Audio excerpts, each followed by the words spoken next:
শব্দের ভেতর লুকিয়ে থাকে কত না অনুভূতি, কখনো আনন্দ, কখনো অবাক করা এক বিষাদ। এই তো সেই মুহূর্তগুলো নিয়েই বেঁচে আছে সাহিত্যের প্রতিটা চরিত্র, প্রতিটা গল্প। আমরা সেই অনুভূতিগুলোকে আবার ছুঁয়ে দেখি, ঠিক যেমন একসময় ছুঁয়েছিলাম রূপকথার পাতায়।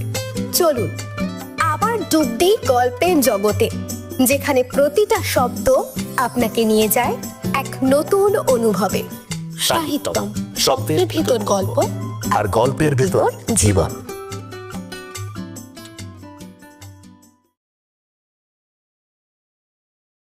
সমস্ত বিড়ম্বনা বলিয়া মনে হইল, তাহার সত্য অনুভূতির কাছে মনে মনে আমাকে হার মানিতে হইল।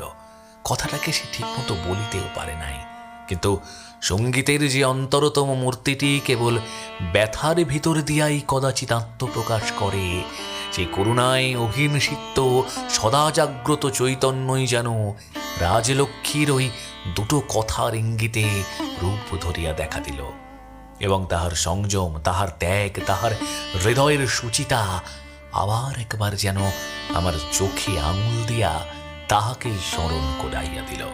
তথাপি একটা কথা তাহাকে বলিতে পারিতাম, মানুষের একান্ত বিরুদ্ধ প্রবৃত্তিগুলো যে কি করিয়া একই সঙ্গে পাশাপাশি বাস করে, সে এক অচিন্তনীয় ব্যাপার।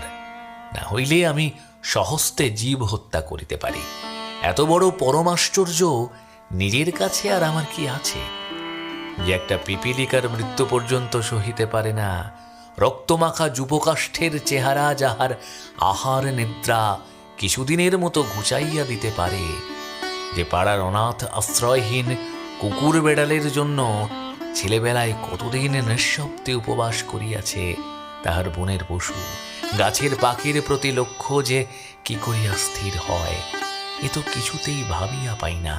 আর একে শুধু কেবল আমি এমনি, যে রাজলক্ষ্মীর অন্তর বাহির আমার কাছে আজ আলোর ন্যায় স্বচ্ছ হইয়া গেছে, সে কেমন করিয়া এতদিন বৎসরের পর বৎসর ব্যাপিয়া পিয়ারীর জীবন যাপন করিতে পারিল, এই কথাটাই মনে আনিয়াও মুখে আনিতে পারিলাম না।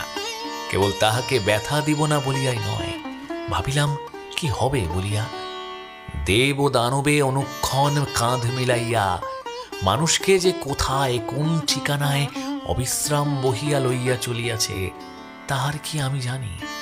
কি করিয়া যে ভোগী একদিন ত্যাগী হইয়া বাহির হইয়া যায়, নির্মম নিষ্ঠুর এক মুহূর্তে করুণায় গলিয়া নিজেকে নিঃশেষ করিয়া ফেলে, এ রহস্যের কতটুকু সন্ধান পাই? কোন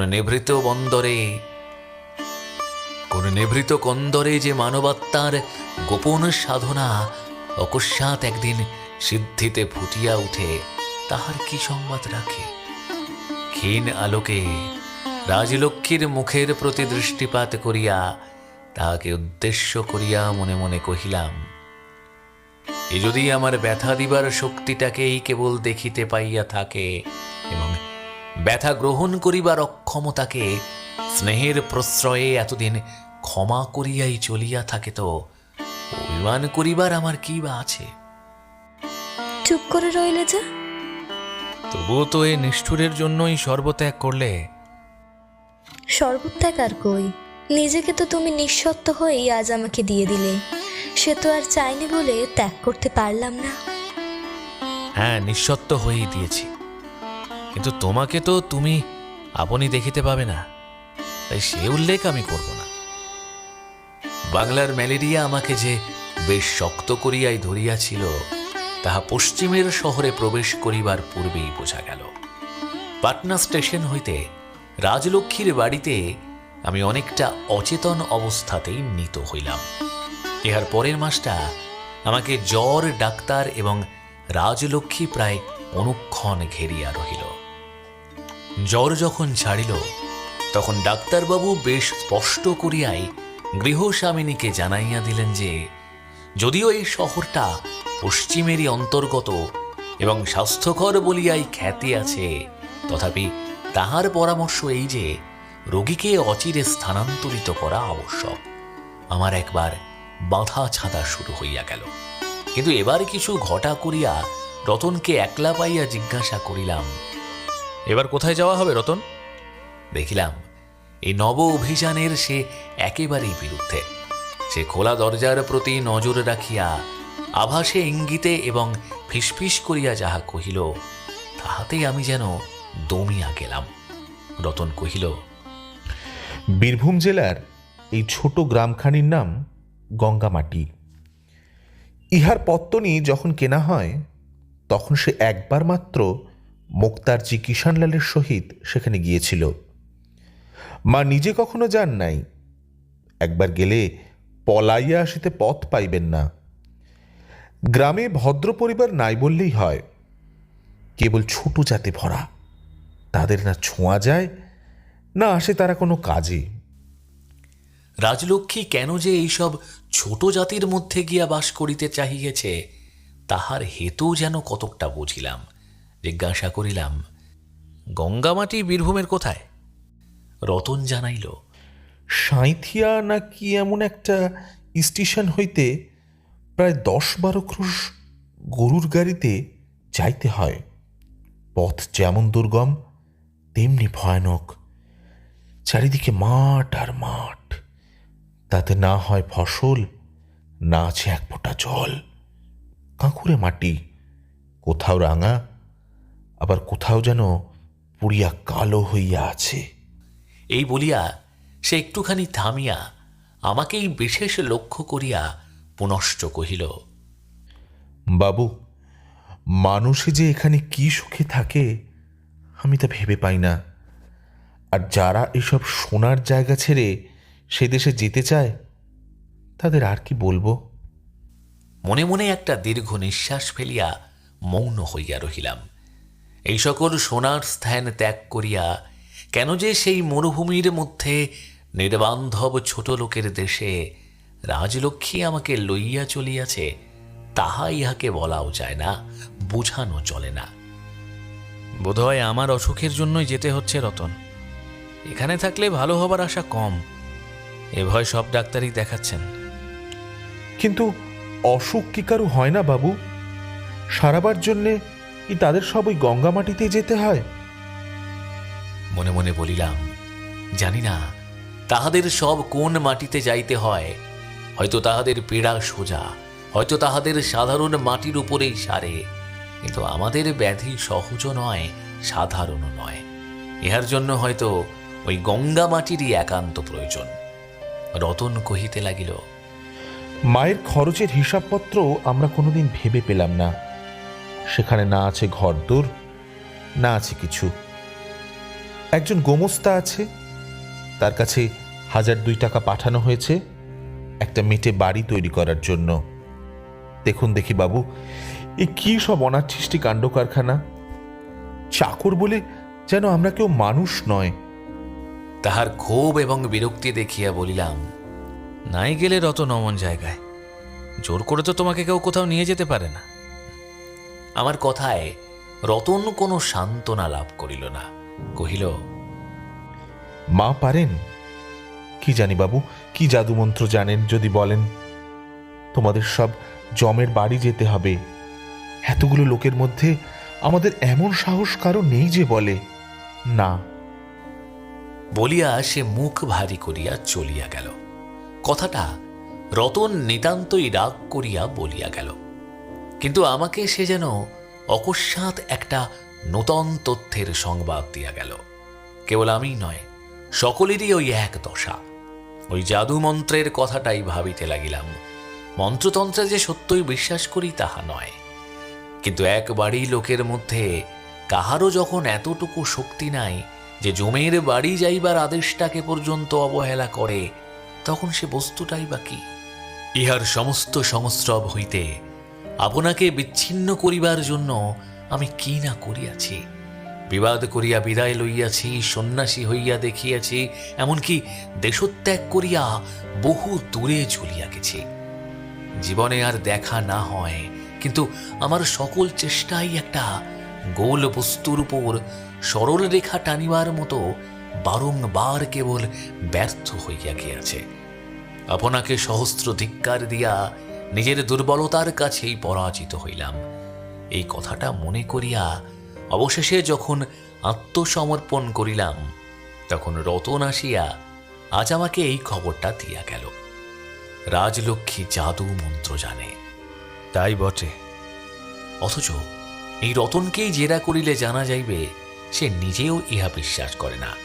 হঠাৎ দেখি মস্ত একটা পাথরের বাটিতে কি কতকগুলি লইয়া এই পথেই রাজলক্ষ্মী ব্যস্ত হইয়া নিচে চলিয়াছে। ডাকিয়া কহিলাম, শোনো, সবাই বলে তুমি নাকি জাদু মন্ত্র জানো। সে থমকিয়া দাঁড়াইয়া দৈভ্রু কুঞ্চিত করিয়া কহিল, কি জানি? জাদু মন্ত্র? রাজলক্ষ্মী মুখ টিপিয়া একটু হাসিয়া কহিল, হ্যাঁ জানি। বলিয়া চলিয়া যাইতেছিল। হঠাৎ আমার গায়ের জামাটা ঠাউর করিয়া দেখিয়া উদ্বিগ্ন কণ্ঠে প্রশ্ন করিল, ওটা কালকের সেই বাসি জামাটা না?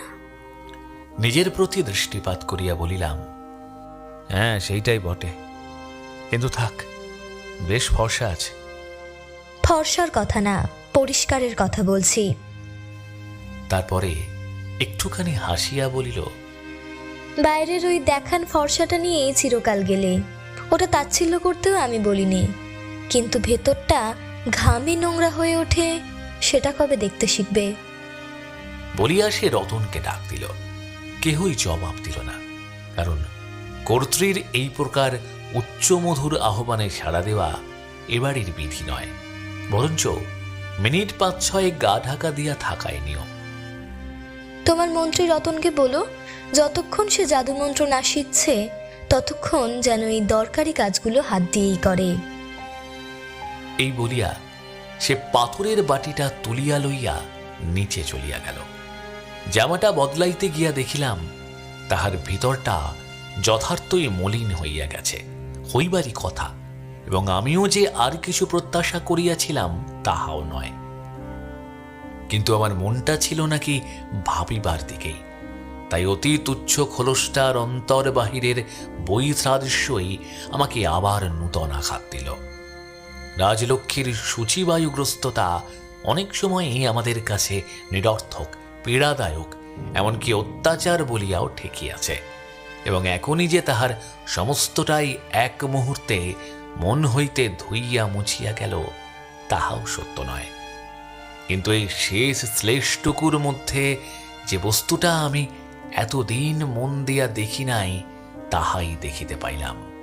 যেখানে এই অদ্ভুত মানুষটির ব্যক্ত ও অব্যক্ত জীবনের ধারা দুটা একান্ত প্রতিকূলে বহিয়া চলিয়াছে, ঠিক সেই স্থানটিতেই আজ গিয়া আমার চক্ষু পড়িল। একদিন অত্যন্ত আশ্চর্য হইয়া ভাবিয়াছিলাম, শৈশবে রাজলক্ষ্মী যাহাকে ভালোবাসিয়াছিল তাহাকেই পিয়ারি তাহার উন্মত্ত যৌবনের কোন অতৃপ্ত লালসার পঙ্ক হইতে এমন করিয়া অতি সহজে সহস্রদল বিকশিত পদ্মের মতো চক্ষের নিমেষে বাহির করিয়া দিল। আজ মনে হইল সে তো পিয়ারি নয়, সে রাজলক্ষ্মী বটে। রাজলক্ষ্মী ও পিয়ারি এই দুটি নামের মধ্যে যে তাহার নারী জীবনের কত বড় ইঙ্গিত গোপন ছিল তাহা দেখিয়াও দেখি নাই বলিয়াই মাঝে মাঝে সংশয় ভাবিয়াছি। একের মধ্যে আর একজন এতকাল কেমন করিয়া বাঁচিয়াছিল, কিন্তু মানুষ সে এমনই, তাই তো সে মানুষ। পিয়ারির সমগ্র ইতিহাস আমি জানিও না, জানিতেও ইচ্ছা করি না। রাজলক্ষ্মীরই যে সমস্ত ইতিবৃত্ত জানি তাও নয়, শুধু এটুকুই জানি দুজনের মর্মে ও কর্মে চিরদিন কোনো মিল, কোনো সামঞ্জস্যই ছিল না।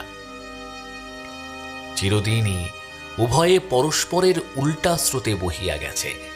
তাই একের নিভৃত সরসিতে যখন শুদ্ধ প্রেমের কোমল ধীরে ধীরে অনুক্ষণ দলের পর দল মিলিয়াছে, তখন অপরের দুর্দান্ত জীবনের ঘূর্ণিবায়ু সেখানে ব্যাঘাত করিবে কি? প্রবেশের পথই পায় নাই।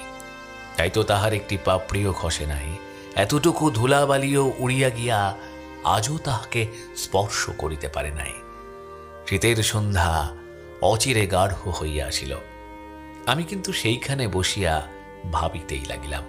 মনে মনে বলিলাম, মানুষ তো কেবল তাহার দেহটাই নয়, পিয়ারি নাই, সে মরিয়াছে। কিন্তু একদিন যদি সে তার ওই দেহটার গায়ে কিছু কালি দিয়াই থাকে, তো সেইটুকুই কি কেবল বড় করিয়া দেখিব? আর রাজলক্ষ্মী যে তাহার সহস্র কোটি দুঃখের অগ্নি পরীক্ষা পার হইয়া আজ তাহার অকলঙ্ক শুভ্রতায় সম্মুখে আসিয়া দাঁড়াইল, তাহাকে মুখ ফিরাইয়া বিদায় দিব? মানুষের মধ্যে যে পশু আছে, কেবল তাহারই অন্যায়, তাহারই ভুল ভ্রান্তি দিয়া মানুষের বিচার করিব। আর যে দেবতা সকল দুঃখ, সকল ব্যথা, সকল অপমান নিঃশব্দে বহন করিয়াও আজ সস্মিত মুখে তাহারই মধ্য হইতে আত্মপ্রকাশ করিলেন, তাহাকে বসিতে দিবার কোথাও আসন পাতিয়া দিব না? সেই কি মানুষের সত্যকার বিচার হইবে? আমার মন যেন আজ তাহার সকল শক্তি দিয়া বলিতে লাগিল, না না, কখনোই না, এ কখনোই না, এমন যে হইতেই পারে না। সে বেশি দিন নয়, নিজেকে দুর্বল, শ্রান্ত ও পরাজিত ভাবিয়া রাজলক্ষ্মীর হাতে একদিন আপনাকে সমর্পণ করিয়াছিলাম। কিন্তু সেদিন সেই পরাভূতের আত্মত্যাগের মধ্যে বড় একটা দীনতা ছিল। আমার মন যেন ইহা কিছুতেই অনুমোদন করিতে পারিতেছিল না।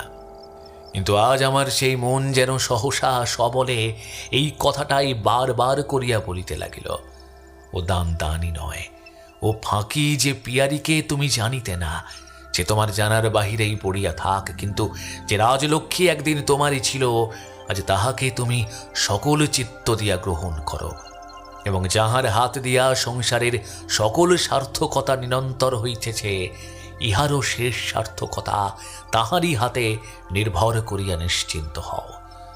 নূতন চাকরটা আলো আনিতেছিল, তাহাকে বিদায় দিয়া অন্ধকারেই বসিয়া রহিলাম এবং মনে মনে কহিলাম, রাজলক্ষ্মীর সকল ভালো মন্দের সহিত আজ তাহাকে নিলাম।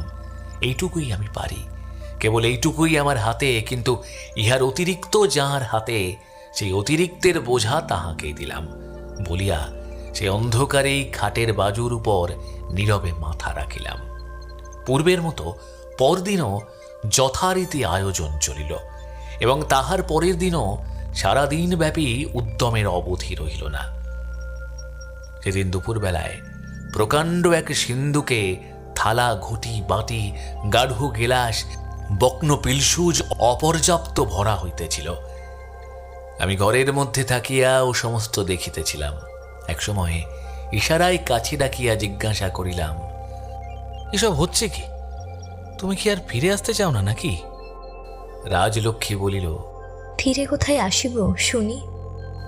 আমার মনে পড়িল এবারেই সে বঙ্কুকে দান করিয়াছে। কিন্তু ধরো যদি সে জায়গা তোমার বেশি দিন ভালো না লাগে? আমার জন্য তোমার মন খারাপ করবার দরকার নেই।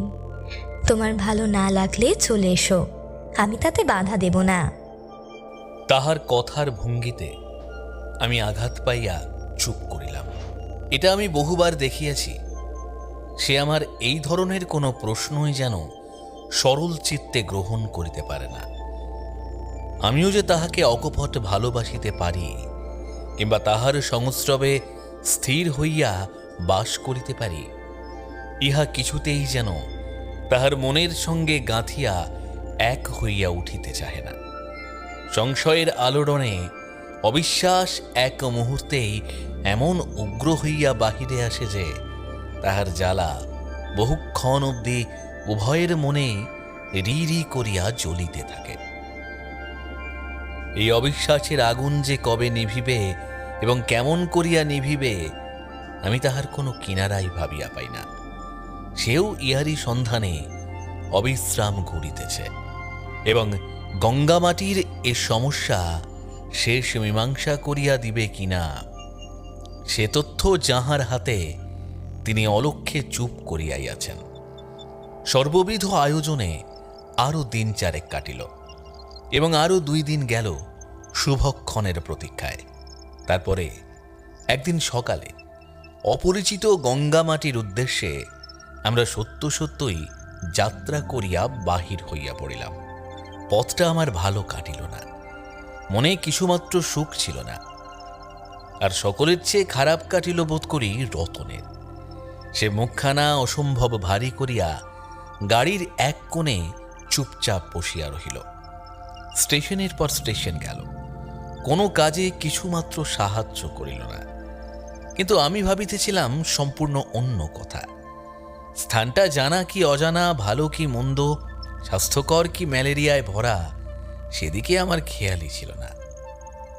আমি ভাবিতেছিলাম, যদিচ জীবনটা আমার এতদিন নিরুপদ্রবে কাটে নাই, ইহার মধ্যে অনেক গলদ, অনেক ভুলচুক, অনেক দুঃখ দৈন্যই গিয়াছে, তবুও সেসব আমার অত্যন্ত পরিচিত।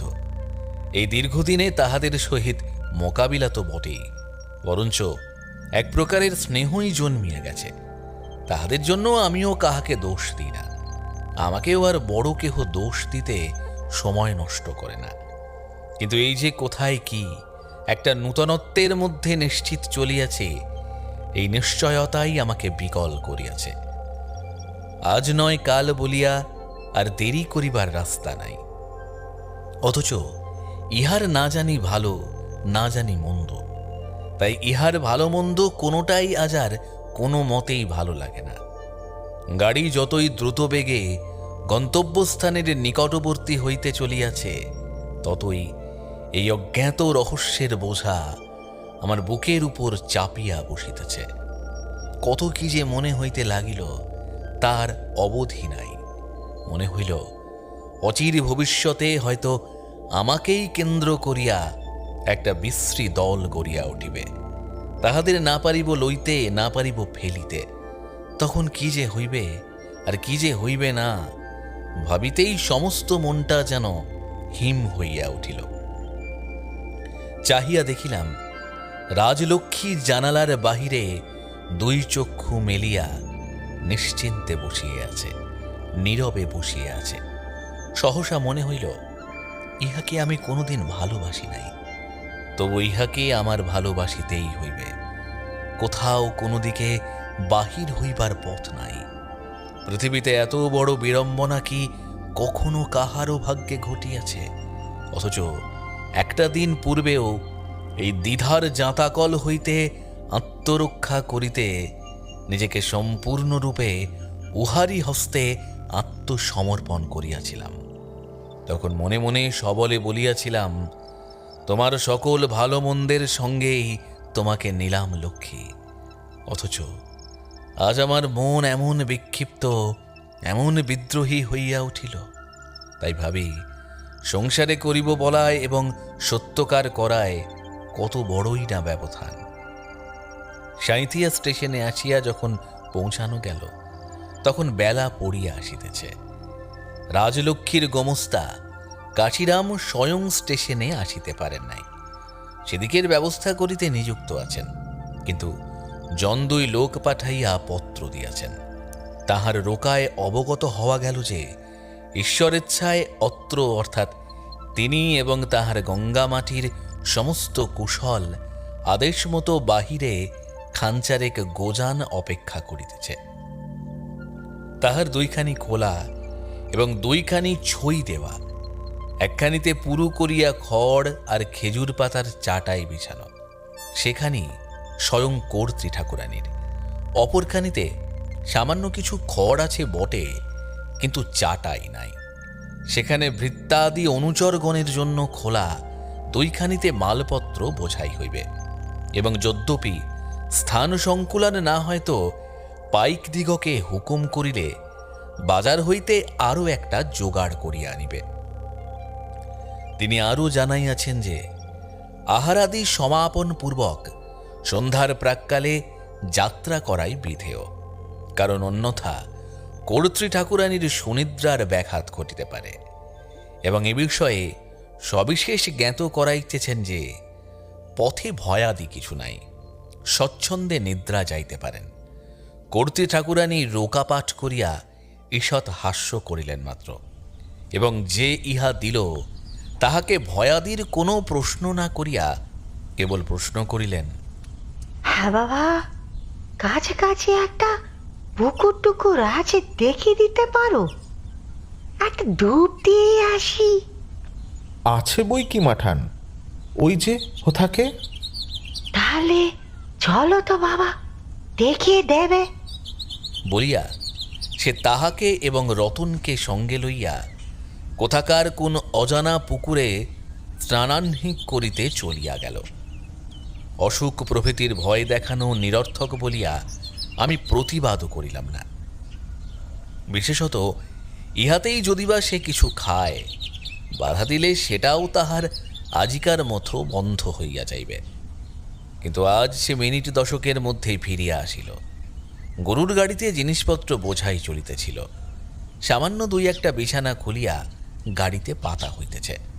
আমাকে সে কহিল, তুমি এই বেলা কেবল কিছু খেয়ে নাও না, সমস্তই তো আনা হয়েছে। দাও। গাছতলায় আসন পাতিয়া একটা কলা পাতে সে সমস্ত গোছাইয়া দিতেছে। আমি নিষ্পৃহ চিত্তে কেবলমাত্র তাহার প্রতি চাহিয়া আছি। এমন সময় এক মূর্তি আসিয়া সম্মুখে দাঁড়াইয়া হাঁকিল, নারায়ণ। রাজলক্ষ্মী তাহার ঝুঁটি করা ভিজে চুলের উপর বাঁ হাতের পিছন দিয়া আঁচলটা আরেকটুখানি টানিয়া দিয়া মুখ তুলিয়া চাহিল, কহিল, আসুন। অকস্মাৎ এই নিঃসংকোচ নিমন্ত্রণের শব্দে মুখ ফিরাইয়া দেখিলাম এক সাধু দাঁড়াইয়া। অত্যন্ত বিস্মিত হইলাম। তাহার বয়স বেশি নয়, বোধহয় 20-21-এর মধ্যে, কিন্তু যেমন সুকুমার তেমনই সুশ্রী। চেহারাটা কৃশতার্তিকেই, হয়তো একটু দীর্ঘকায় বলিয়াই মনে হইল, কিন্তু রং তপ্ত কাঞ্চনের ন্যায়। চোখ, মুখ, ভ্রু ও কপালের গঠন নিখুঁত বলিলেই হয় বাস্তবিক। পুরুষের এত রূপ আর আমি কখনো দেখিয়াছি বলিয়া মনে হইল না। তাহার পরিধানে গেরুয়া বস্ত্রখানি স্থানে স্থানে ছিন্ন। গ্রন্থি বাঁধা গায়ের গেরুয়া পাঞ্জাবিরও যেমন জীর্ণ দশা, পায়ের পাঞ্জাবি জুতো জোড়াটিও প্রায় তদ্রূপ। হারাইলে দুঃখ করিবার বিশেষ কিছু নাই। রাজলক্ষ্মী ভূমিষ্ঠ প্রণাম করিয়া আসন পাতিয়া দিল। মুখ তুলিয়া কহিল, আমি ততক্ষণ খাবার ঠিক করি, আপনাকে হাত মুখ ধোবার জল দিক। সাধু কহিলেন, তা দিক, কিন্তু আপনার কাছে আমি অন্য প্রয়োজনে এসেছিলাম। আচ্ছা, আপনি খেতে বসুন, সে পরে হবে। বাড়ি ফেরবার টিকিট চাই তো, সে আমি কিনে দেব। বলিয়া সে মুখ ফিরাইয়া হাসি গোপন করিল। সাধুজি গম্ভীরভাবে জবাব দিলেন, না, সে প্রয়োজন নেই। আমি খবর নিয়েছি আপনারা গঙ্গামাটি যাচ্ছেন। আমার সঙ্গে একটা ভারী বাক্স আছে, সেটা যদি কতকটা পথ আপনাদের গাড়িতে তুলে নেন, আমিও ওই দিকেই যাচ্ছি।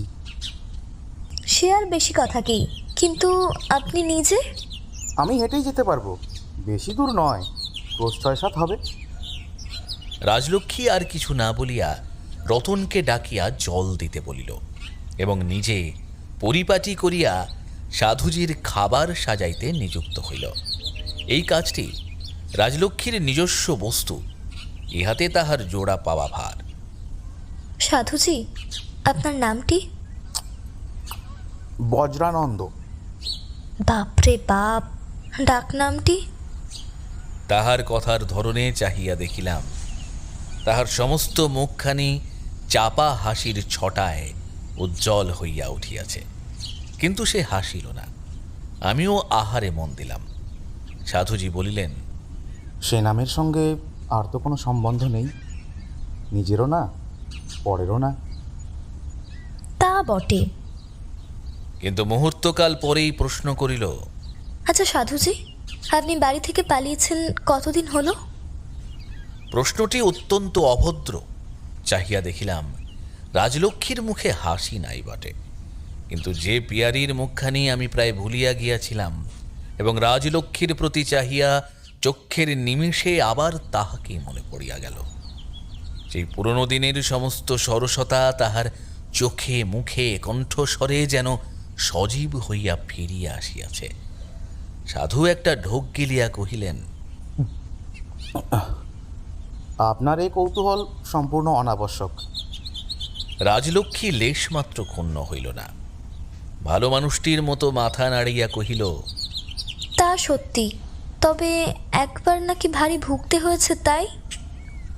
এই বলিয়া সে আমাকে লক্ষ্য করিয়া কহিল, হ্যাঁ গা, তোমার সেই উট আর টাট্টু ঘোড়ার গল্পটি সাধুজিকে একবার শুনিয়ে দাও তো। হা হা হা, ষাট ষাট ষাট, কে বুঝি নাম করছে গো?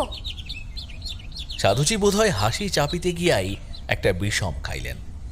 এতক্ষণ আমার সঙ্গে একটা কথাও হয় নাই। কর্ত্রী ঠাকুরানীর আড়ালে কতকটা অনুচরের মতোই ছিলাম।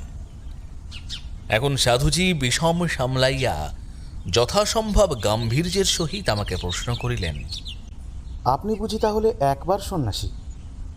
আমার মুখে লুচি ছিল, বেশি কথার জো ছিল না, তাই ডান হাতের 4টা আঙুল তুলিয়া ধরিয়া ঘাড় নাড়িয়া জানাইলাম, একবার নয়, একবার নয়। এবার সাধুজির গাম্ভীর্য আর বজায় রহিল না। সে এবং রাজলক্ষ্মী দুজনেই খিলখিল করিয়া হাসিয়া উঠিল। লুচির ডেলাটা তখনও গিলিতে পারি নাই, শুধু রাজলক্ষ্মীকে দেখাইয়া দিলাম। রাজলক্ষ্মী তর্জন করিয়া উঠিল, বলিল, তাই বই কি? আচ্ছা, একবার না হয় আমারই জন্য, তাও ঠিক সত্যি নয়, আসলে ভয়ানক অসুখে পড়েই, কিন্তু আর 3বার? সেও প্রায় কাছাকাছি। মশার কামড়ে ওটা কিছুতেই চামড়ায় সইল না। আচ্ছা, আমাকে আপনি বজ্রানন্দ বলেই ডাকবেন। আপনার নামটি? আমার পূর্বেই রাজলক্ষ্মী জবাব দিল, ওর নামে কি হবে? উনি বয়সে অনেক বড়, ওকে দাদা বলেই ডাকবেন। আর আমাকে বৌদি বলে ডাকলে রাগ করব না। আর আমি কোনো না বয়সে তোমার থেকে বছর 5-এর বড় হব। সাধুজির মুখ রাঙা হইয়া উঠিল। আমিও এতটা প্রত্যাশা করি নাই।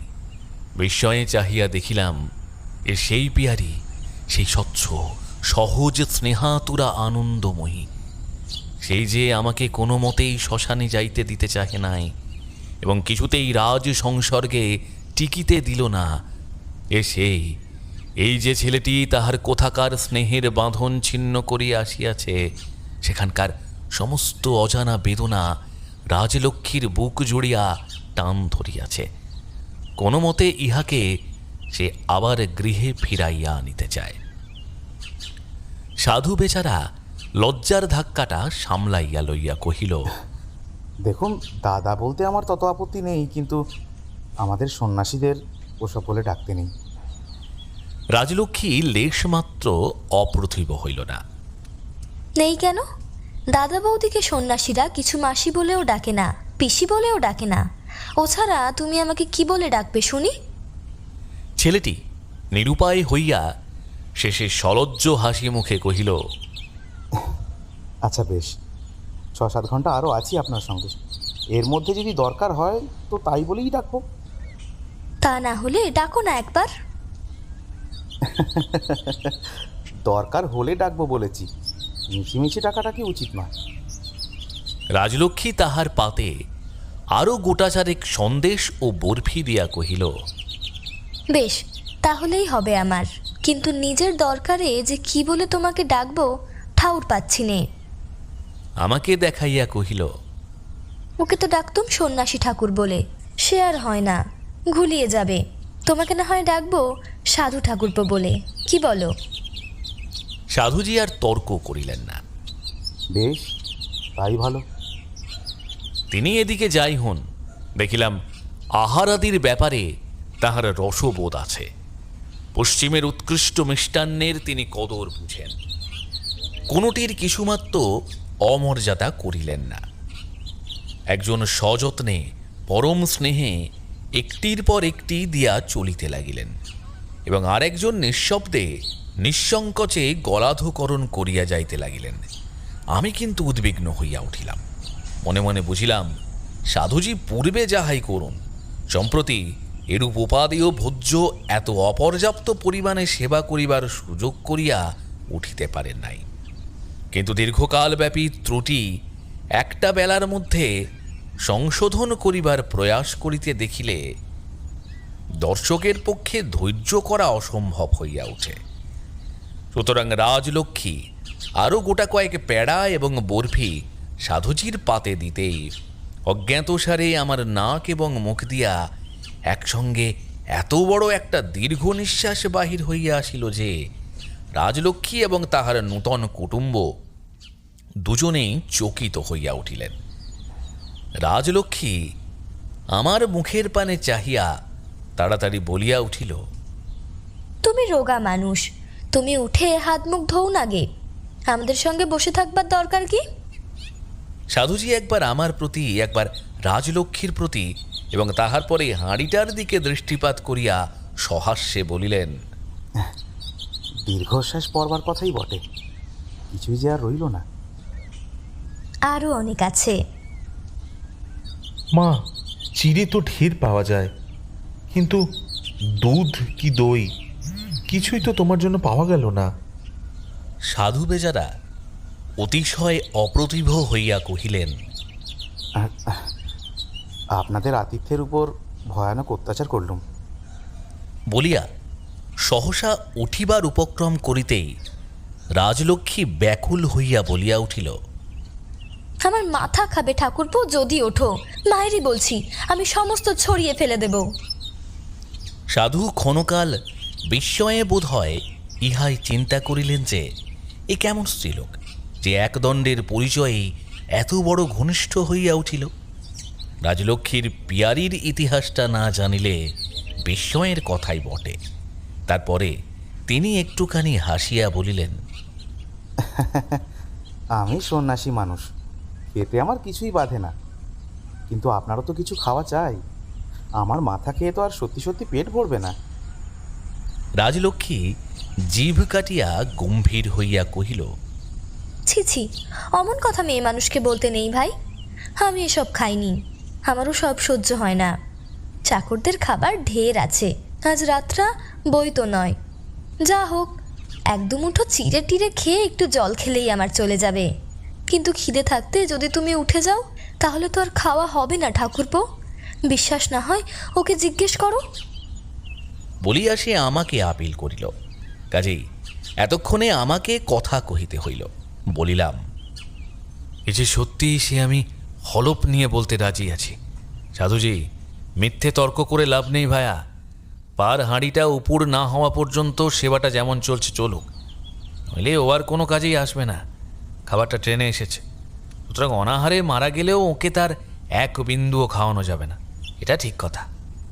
কিন্তু এসব খাবার তো গাড়িতে ছোঁয়া যায় না। সে মীমাংসা আমি এতদিনে শেষ করে উঠতে পারলাম না ভায়া, আর তুমি কি এক আসনেই নিষ্পত্তি করতে পারবে? তার চেয়ে বরঞ্চ কাজ ছেড়ে উঠে পড়ো, নইলে সূর্যি ডুব দিলে হয়তো ছিঁড়ে জলও গলা দিয়ে গলবার পথ পাবে না। বলি, ঘন্টা কয়েক তো আরও তুমি সঙ্গে আছো, শাস্ত্রের বিচার পার তো পথে যেতে যেতেই বুঝিও। তাতে কাজ না হোক, অন্তত অকাজ বাড়বে না। এখন যা হচ্ছে তাই চলুক। তাহলে সমস্ত দিনই উনি কিছুই খাননি?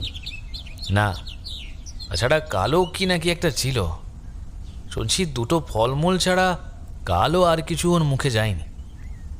রতন পিছনেই ছিল, গাড় নাড়িয়া কি যেন একটা বলিতে গিয়া বোধহয় মনিবের গোপন চোখের ইঙ্গিতে হঠাৎ থামিয়া গেল। সাধু রাজলক্ষ্মীর প্রতি চাহিয়া কহিলেন, এতে আপনার কষ্ট হয় না? প্রত্যুত্তরে সে শুধু হাসিল, কিন্তু আমি কহিলাম, সেটা প্রত্যক্ষ এবং অনুমান কোনোটাতেই জানা যাবে না, তবে চোখে যা দেখেছি তাতে আরও দু একটা দিন বোধহয় যোগ করা যেতে পারে। তুমি দেখেছো চোখে? কখনো না। ইহার আমিও জবাব দিলাম না। সাধুজিও আর কোনো প্রশ্ন করিলেন না। বেলার দিকে লক্ষ্য করিয়া নীরবে ভোজন শেষ করিয়া গাত্রোত্থান করিলেন। রতন এবং সঙ্গের দুজনের আহার সমাধা হইতে বেলা গেল। রাজলক্ষ্মী নিজের ব্যবস্থা কি করিল সেই জানে। আমরা গঙ্গামাটির উদ্দেশ্যে যখন যাত্রা করিলাম তখন সন্ধ্যা হইয়া গেছে। ত্রয়োদশীর চাঁদ তখনও উজ্জ্বল হইয়া উঠে নাই, কিন্তু অন্ধকারও কোথাও কিছু ছিল না। মালমোঝাই গাড়ি দুইটা সকলের পিছনে, রাজলক্ষ্মীর গাড়ি মাঝখানে ও আমার গাড়িটা ভালো বলিয়া সকলের অগ্রে। সাধুজিকে ডাকিয়া কহিলাম, ভায়া, হাঁটার তো আর কমতি নেই, আজকের মতো না হয় আমার এটাতেই পদার্পণ করো না। সাধু কহিলেন, সঙ্গেই তো রইলেন, না পারলে না হয় উঠেই বসবো, কিন্তু এখন একটু হাঁটি। রাজলক্ষ্মী মুখ বাড়াইয়া কহিল, তাহলে আমার বডিগার্ড হয়ে চলো ঠাকুরপো, তোমার সঙ্গে দুটো কথা কইতে কইতে যাই। এই বলিয়া সে সাধুজিকে নিজের গাড়ির কাছে ডাকিয়া লইল। সম্মুখেই আমি মাঝে মাঝে গাড়ি গরু ও গাড়োয়ানের সম্মিলিত উপদ্রবে তাহাদের আলাপের কিছু কিছু অংশ হইতে বঞ্চিত হইলেও অধিকাংশই শুনিতে শুনিতে গেলাম। বাড়ি তোমার ওদিকে নয়, আমাদের দেশের দিকেই, সে তোমার কথা শুনেই বুঝতে পেরেছি। কিন্তু আজ কোথায় চললে সত্যি করে বলো দেখি ভাই। গোপালপুরে। আমাদের গঙ্গামাটি থেকে সেটা কত দূরে?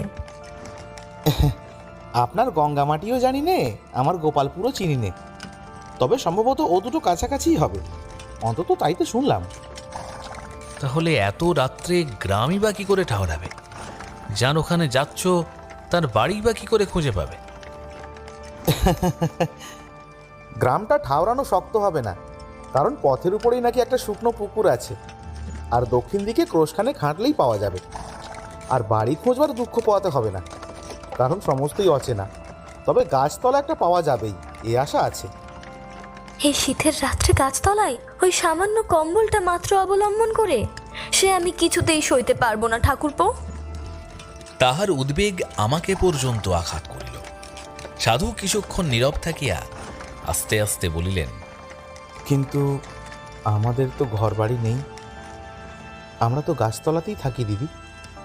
এবার রাজলক্ষ্মীও ক্ষণকাল মৌন থাকিয়া কহিল, সে দিদির চোখের সামনে নয়, রাত্রে ভাইকে আমরা নিরাশ্রয়ের মধ্যে পাঠাইনি। আজ আমার সঙ্গে চলো, কাল তোমাকে আমি নিজে উদ্যোগ করে পাঠিয়ে দেব। সাধু চুপ করিয়া রহিলেন। রাজলক্ষ্মী রতনকে ডাকিয়া বলিয়া দিল, তাহাকে না জানাইয়া যেন কোনো জিনিস গাড়ি হইতে স্থানান্তরিত না করা হয়, অর্থাৎ সন্ন্যাসী ঠাকুরের বাক্সটা আজ রাত্রির মতো আটক করা হইল। আমি বলিলাম, তাহলে ঠান্ডায় আর কষ্ট নাই করলে ভায়া, এসো না আমার গাড়িতে। থাক, এখন দিদির সঙ্গে একটু কথা কইতে কইতে যাই। আমিও ভাবিলাম তা বটে। নূতন সম্বন্ধটা অস্বীকারের দিকেই সাধুজির মনে মনে লড়াই চলিতেছিল, আমি তাহা লক্ষ্য করিয়াছিলাম। তবুও শেষ রক্ষা হইল না। হঠাৎ এক সময় যখন তিনি অঙ্গীকার করিয়াই লইলেন, তখন অনেকবার মনে হইল একটু সাবধান করিয়া দিয়া বলি, ঠাকুর পালালেই কিন্তু ভালো করতে, শেষে আমার দশা না হয়। অথচ চুপ করিয়া রহিলাম। দুজনের কথাবার্তা অবাধে চলিতে লাগিল। গরুর গাড়ির ঝাঁকানিতে এবং তন্দ্রার ঝোঁকে মাঝে মাঝে তাহাদের আলাপের সূত্র হারাইতে থাকিলেও কল্পনার সাহায্যে পূরণ করিয়া চলিতে চলিতে আমারও সময়টা মন্দ কাটিল না। বোধ করি একটু তন্দ্রামগ্নই হইয়াছিলাম। সহসা শুনিলাম, প্রশ্ন হইল, হ্যাঁ, কি আনন্দ! তোমার ওই বাক্সটিতে কি আছে ভাই? গোটা কয়েক বই আর ওষুধপত্র আছে দিদি। ওষুধ কেন? তুমি কি ডাক্তার? আমি সন্ন্যাসী। আচ্ছা, আপনি কি শোনেননি দিদি, আপনাদের ওদিকে কিরকম কলেরা হচ্ছে? কই না, সে কথা তো আমাদের গোমস্তা আমাকে জানাননি। আচ্ছা ঠাকুরপো, তুমি কলেরা সরাতে পারো? সারাবার মালিক তো আমরা নই দিদি, আমরা শুধু ওষুধ দিয়ে চেষ্টা করতে পারি। কিন্তু এও দরকার, এও তাঁরই হুকুম। সন্ন্যাসীতে ওষুধ দেয় বটে, কিন্তু ওষুধ দেবার জন্যই তো সন্ন্যাসী হতে হয় না। আচ্ছা আনন্দ, তুমি কি কেবল এই জন্যই সন্ন্যাসী হয়েছো ভাই? সে ঠিক জানি না দিদি, তবে দেশের সেবা করাও আমাদের একটা ব্রত বটে। আমাদের? তবে বুঝি তোমাদের একটা দল আছে ঠাকুরপো? সাধু জবাব না দিয়া চুপ করিয়া রহিলেন। সাধু এই প্রশ্নেরও বোধহয় উত্তর দিলেন না, কারণ কিছুক্ষণ পর্যন্ত কোনো কথাই কাহারও শুনিতে পাইলাম না। মিনিট 10 পরে কানে গেল সাধু কহিতেছেন, দিদি, আমি ছোট্ট সন্ন্যাসী, আমাকে ও নাম না দিলেও চলে। কেবল নিজের কতকগুলো ভার ফেলে দিয়ে তার জায়গায় অপরের বোঝা তুলে নিয়েছি। রাজলক্ষ্মী কথা কহিল না। সাধু বলিতে লাগিলেন, আমি প্রথম থেকেই দেখতে পেয়েছি আপনি আমাকে ক্রমাগত ঘরে ফেরাবার চেষ্টা করছেন। কেন জানি নে, বোধহয় দিদি বলেই। কিন্তু যাদের ভার নিতে আমরা ঘর ছেড়ে বেরিয়েছি, এরা যে কত দুর্বল, কত রুগ্ন, কিরূপ নিরুপায় এবং সংখ্যায় কত, এ যদি একবার জানেন তো ও কথা আর মনেও আনতে পারবেন না। ইহারও রাজলক্ষ্মী কোনো উত্তর দিল না। কিন্তু আমি বুঝিলাম যে প্রসঙ্গ উঠিল, এইবার উভয়ের মন এবং মতের মিল হইতে বিলম্ব হইবে না। সাধুজিও ঠিক জায়গাতেই আঘাত করিলেন। দেশের আভ্যন্তরীণ অবস্থা, ইহার সুখ, ইহার দুঃখ, ইহার অভাব আমি নিতান্ত নিজেও কম জানি না। কিন্তু এই সন্ন্যাসীটি যেই হন, তিনি এই বয়সেই আমার চেয়ে ঢের বেশি ঘনিষ্ঠভাবে দেখিয়াছেন এবং ঢের বড় হৃদয় দিয়া তাহাদিগকে নিজের করিয়া লইয়াছেন। শুনিতে শুনিতে চোখের ঘুম জলে পরিবর্তিত হইয়া উঠিল এবং বুকের ভিতরটা ক্রোধে, ক্ষোভে, দুঃখে, ব্যথায় যেন মথিত হইয়া যাইতে লাগিল। ও গাড়ির অন্ধকার কোণে একাকী বসিয়া রাজলক্ষ্মী একটা প্রশ্ন করিল না, একটা কথাতেও কথা যোগ করিল না। তাহার নীরবতায় সাধুজি কি ভাবিলেন তাহা তিনি জানেন। কিন্তু এই একান্ত স্তব্ধতার পরিপূর্ণ অর্থ আমার কাছে গোপন রহিল না। দেশ বলিতে যেথায় দেশের 14 আনা নরনারী বাস করেন, সেই পল্লীগ্রামের কাহিনী সাধু বিবৃত করিতে লাগিলেন। দেশে জল নাই, প্রাণ নাই, স্বাস্থ্য নাই। জঙ্গলের আবর্জনায় যেথায় মুক্ত আলো ও বায়ুর পথ রুদ্ধ, যেথায় জ্ঞান নাই, বিদ্যা নাই, ধর্ম যেথায় বিকৃত, পথভ্রষ্ট, মৃতকল্প, জলাভূমির সেই দুঃখের বিবরণ ছাপার অক্ষরেও পড়িয়াছি, নিজের চোখেও দেখিয়াছি। কিন্তু এই না থাকা যে কত বড় না থাকা, মনে হইল আজিকার পূর্বে তাহা যেন জানিতাম না। দেশের এই দৈন্য যে কিরূপ ভয়ঙ্কর দীনতা, আজিকার পূর্বে তাহার ধারণাই যেন আমার ছিল না। শুষ্ক শূন্য বিস্তীর্ণ মাঠের মধ্য দিয়া আমরা চলিয়াছি। পথের ধুলা শিশিরে ভিজিয়া ভারী হইয়াছে। তাহারই উপর দিয়া গাড়ির চাকা এবং গরুর খুঁড়ের শব্দ কদাচিৎ শোনা যায়। আকাশে জ্যোৎস্না পাণ্ডুর হইয়া যত দূর দৃষ্টি যায় ছড়াইয়া পড়িয়াছে। ইহারি ভিতর দিয়া শীতের এই স্তব্ধ নিশীথে আমরা অজানার দিকে ধীর মন্থর গতিতে অবিশ্রাম চলিয়াছি। অনুচর দিকের মধ্যে কে জাগিয়া আর কে নাই জানা গেল না। সবাই শীত বস্ত্রে সর্বাঙ্গ আবৃত করিয়া নীরব।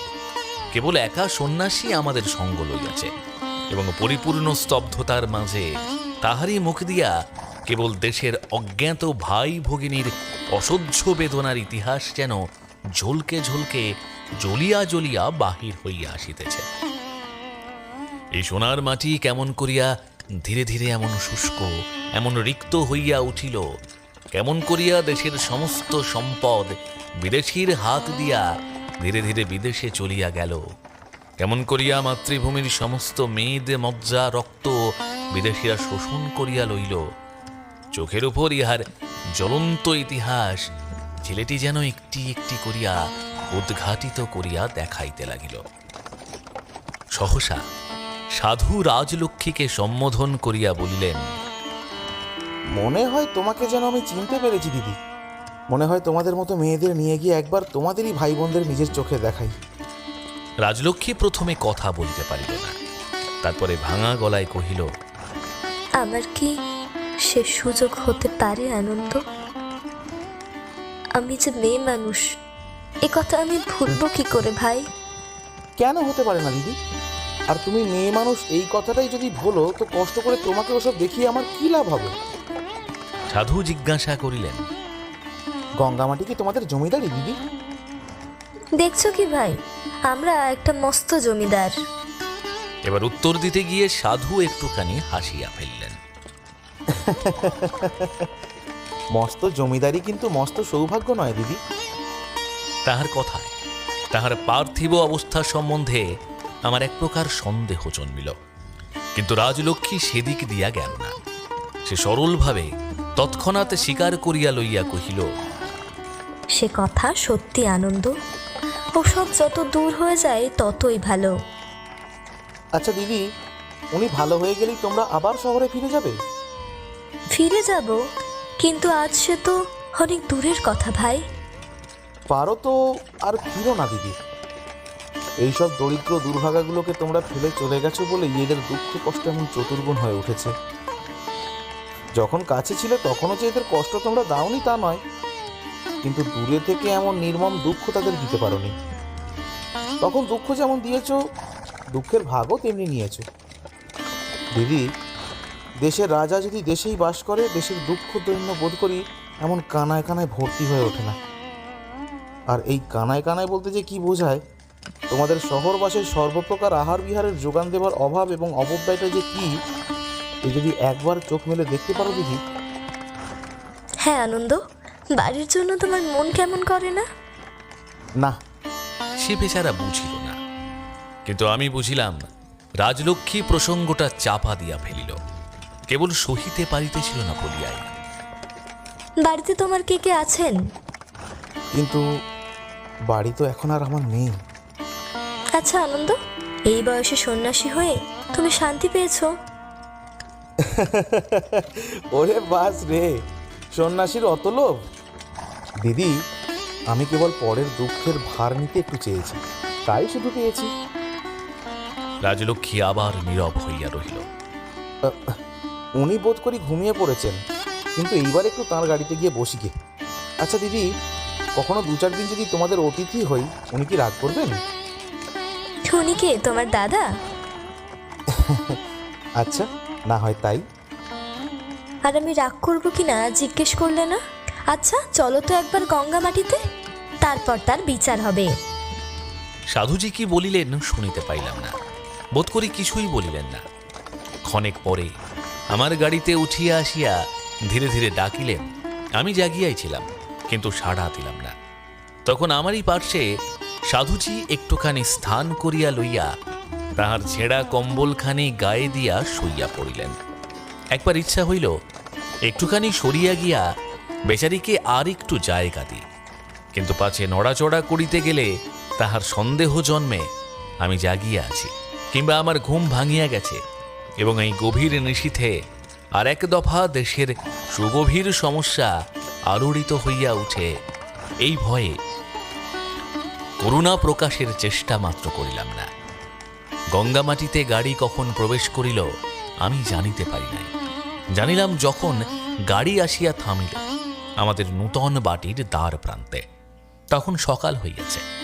গোটাচারেক গোজানের বিবিধ এবং বিচিত্র কোলাহলে চতুষ্পার্শ্বে ভিড় বড় কম জমে নাই।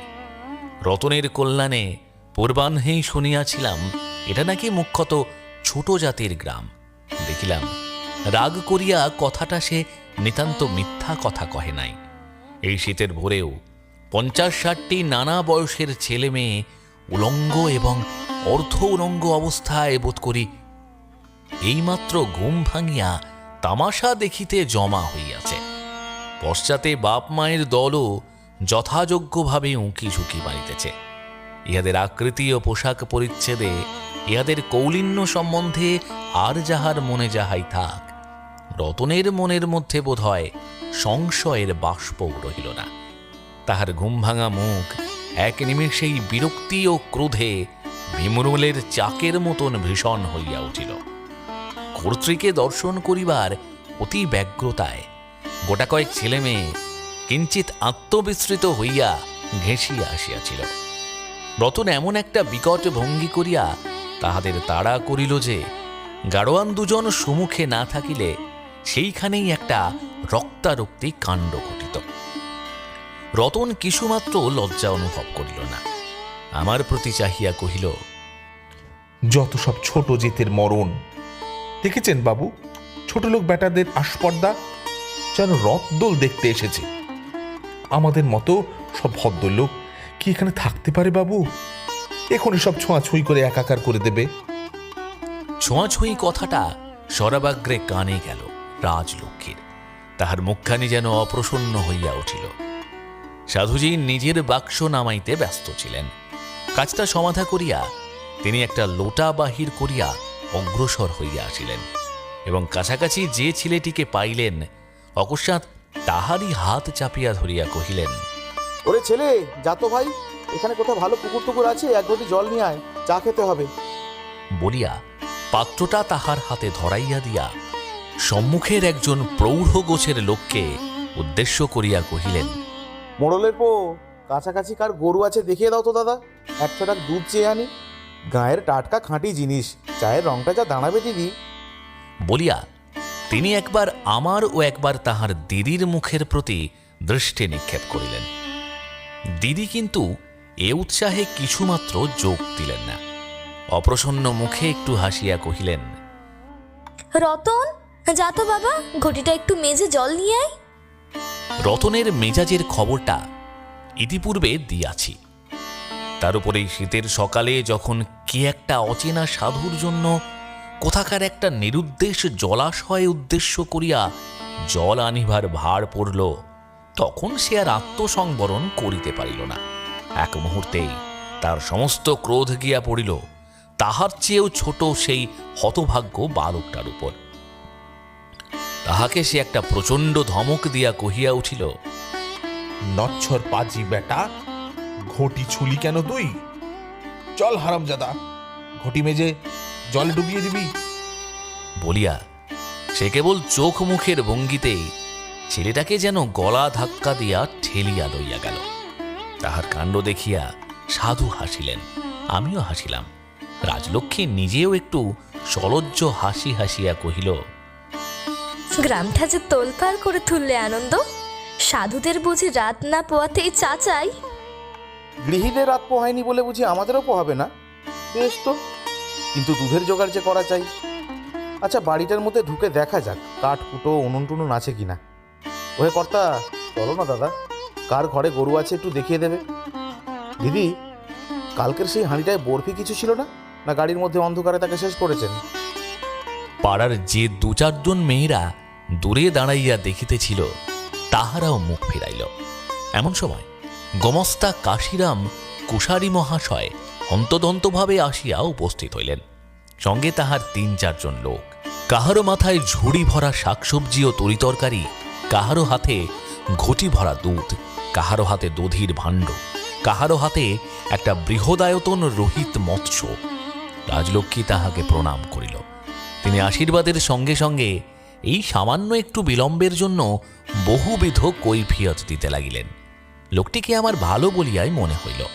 বয়স 50-এর উপরে গিয়াছে, কিছু কৃষ দাড়ি ঘোপ কামানো, রংটি ফর্সার দিকেই। আমি তাহাকে নমস্কার করিলাম, তিনিও প্রতি নমস্কার করিলেন, কিন্তু সাধুজি এ সকল প্রচলিত ভদ্রতার ধার দিয়াও গেলেন না।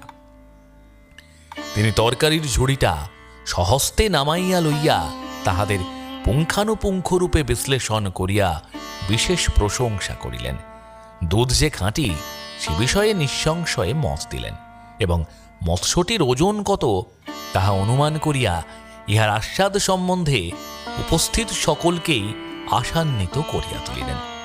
এই সাধু মহারাজের শুভাগমন সম্বন্ধে গোমস্তা মহাশয় পূর্বাহ্নে কোনো সংবাদ পান নাই। তিনি কৌতূহলী হইয়া উঠিলেন। সন্ন্যাসী দেখে ভয় পাবেন না কুশারী মশাই, হটি আমার ভাই। আর বারবার গেরুয়া ছাড়ানো যেন আমার একটা কাজ হয়ে উঠেছে। কথাটা সাধুজির কানে গেল। এই কাজটা তত সহজে হবে না দিদি, বলিয়া আমার প্রতি কটাক্ষে চাহিয়া তিনি একটুখানি হাসিলেন। ইহার অর্থ আমিও বুঝিলাম, রাজলক্ষ্মীও বুঝিল। সে কিন্তু প্রত্যুত্তরে কেবল একটু মুখ টিপিয়া হাসিয়া বলিল, সে দেখা যাবে। বাটির ভিতরে প্রবেশ করিয়া দেখা গেল কুশারী মহাশয় বন্দোবস্ত বড় মন্দ করেন নাই। অত্যন্ত তাড়াতাড়ি বলিয়া তিনি নিজে সরিয়া গিয়া পুরাতন কাছারি গৃহটিকেই কিছু কিছু সংস্কার এবং পরিবর্তন করিয়া দিব্য বাসোপযোগী করিয়া তুলিয়াছেন। ভেতরে রান্না এবং ভাড়ার ঘর ছাড়া শোবার ঘর 2টি। ঘরগুলি মাটি খড় দিয়া ছাওয়া, কিন্তু বেশ উঁচু এবং বড়। বাহিরে বসিবার ঘরখানিও চমৎকার পরিপাটি। প্রাঙ্গণ প্রশস্ত, পরিষ্কার এবং মাটির প্রাচীর দিয়া ঘেরা।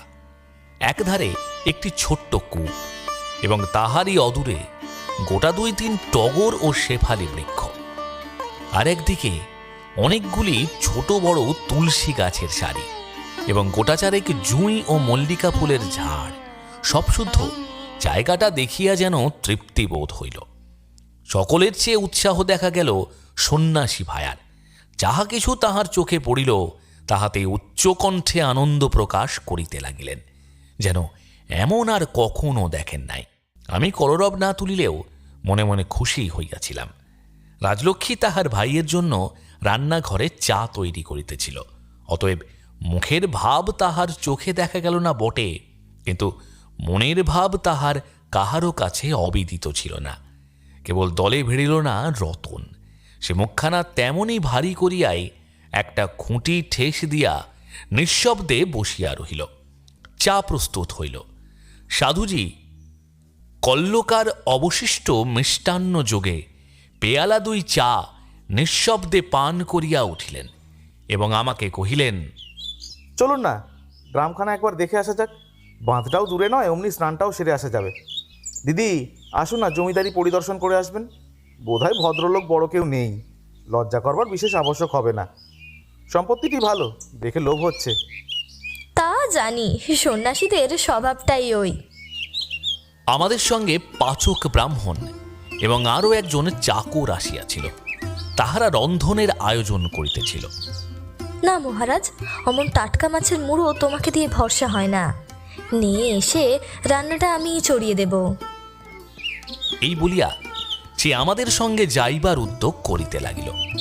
এতক্ষণ পর্যন্ত রতন কোনো কথায় বা কাজে যোগদান করে নাই।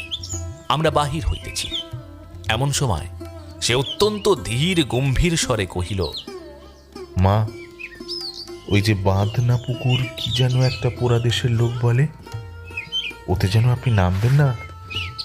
ভয়ানক চোখ আছে, এক একটা নাকি 1 হাত করে। মুহূর্তে রাজলক্ষ্মীর মুখ ভয়ে পাণ্ডুর হইয়া গেল। বলিস কে রতন, ওদিকে কি বড্ড জোঁক নাকি?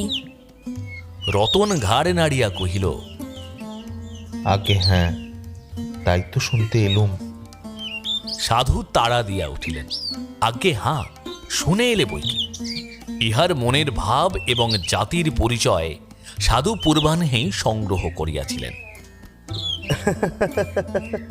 দিদি ওর কথা শুনবেন না, আসুন, জোঁক আছে কিনা সে পরীক্ষা না হয় আমাদের দিয়েই হয়ে যাবে। তাহার দিদি কিন্তু আর 1 পা অগ্রসর হইলেন না। জোঁকের নামে একেবারে অচল হইয়া কহিলেন, আমি বলি, আজ না হয় থাক আনন্দ। নতুন জায়গা, বেশ না জেনে শুনে অমন দুঃসাহস করা ভালো হবে না। রতন, তুই না হয় ওঠ বাবা, এইখানে 2 ঘড়া কুয়ো থেকে জল তুলে দে। আমাকে আদেশ হইল, তুমি রোগা মানুষ, তুমি যেন আর কোথাকার কোনো জল নিয়ে এসো না।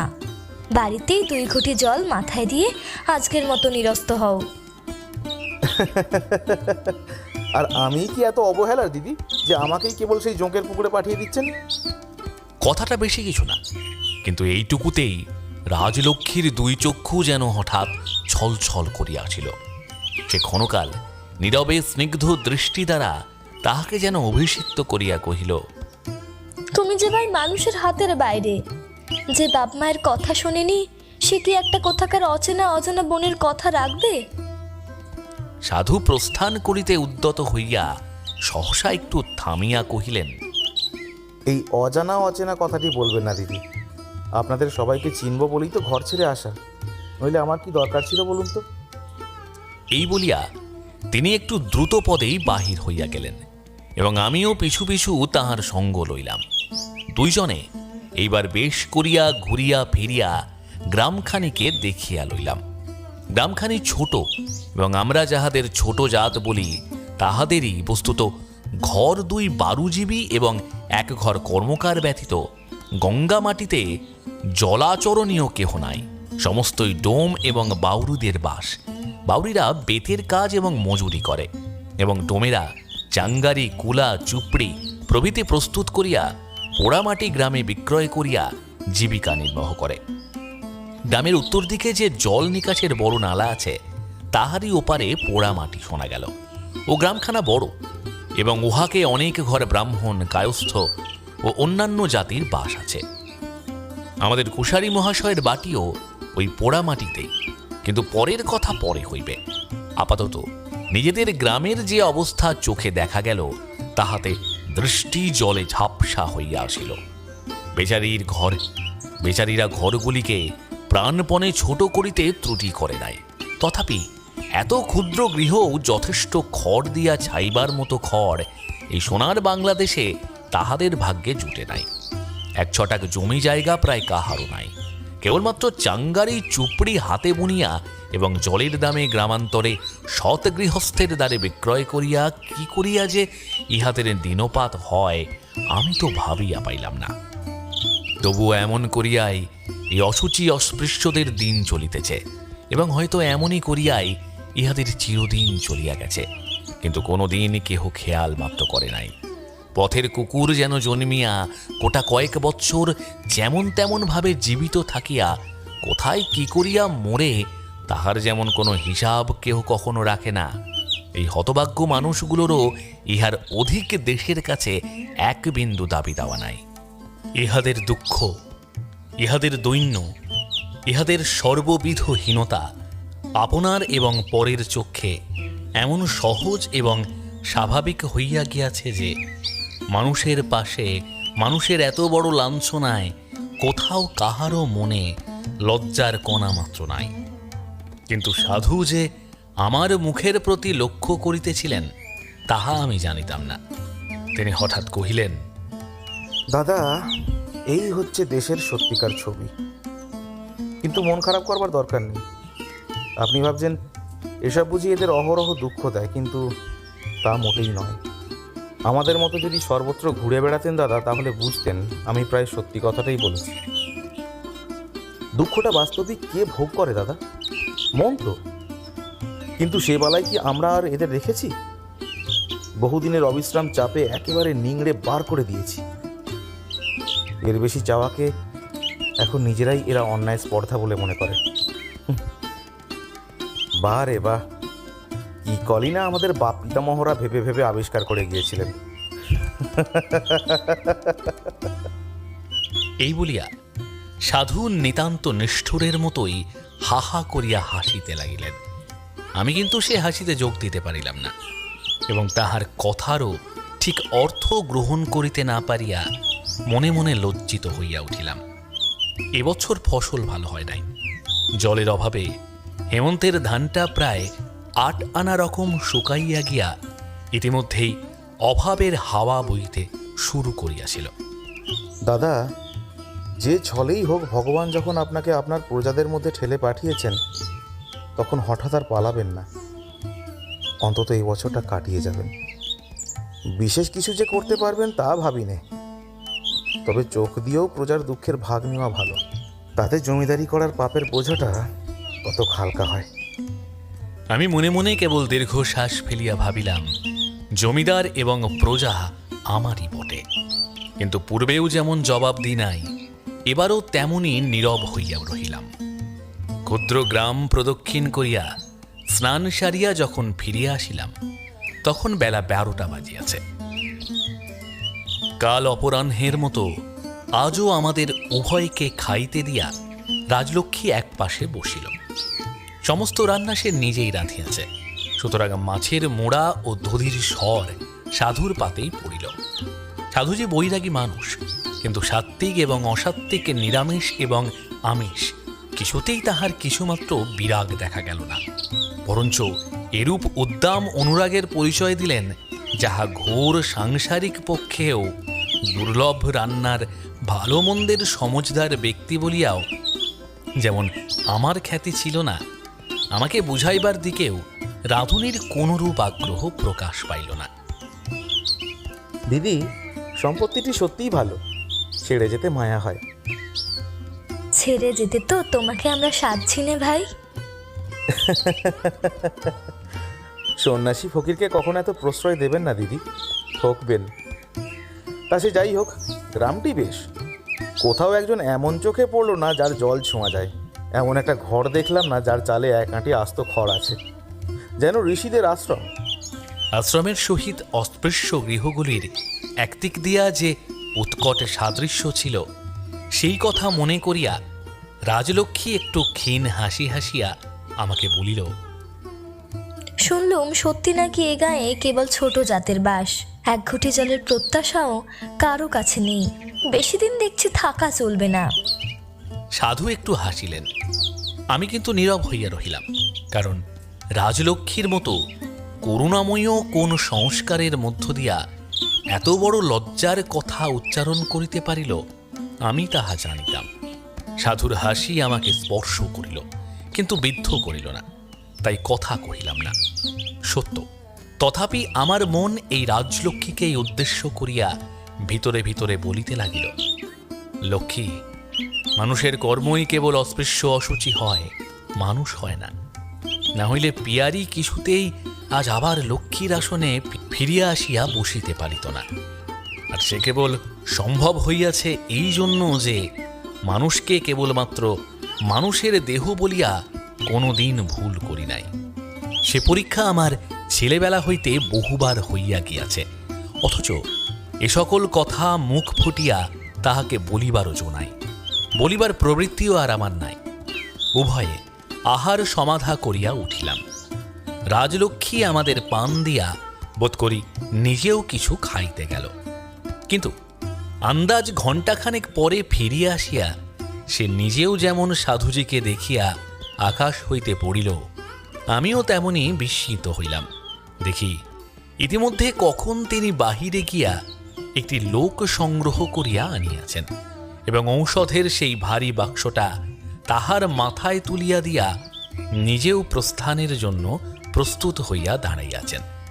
কাল এই কথাই ছিল বটে, কিন্তু আজ তাহা আমরা একেবারেই ভুলিয়াছিলাম, মনেও করি নাই।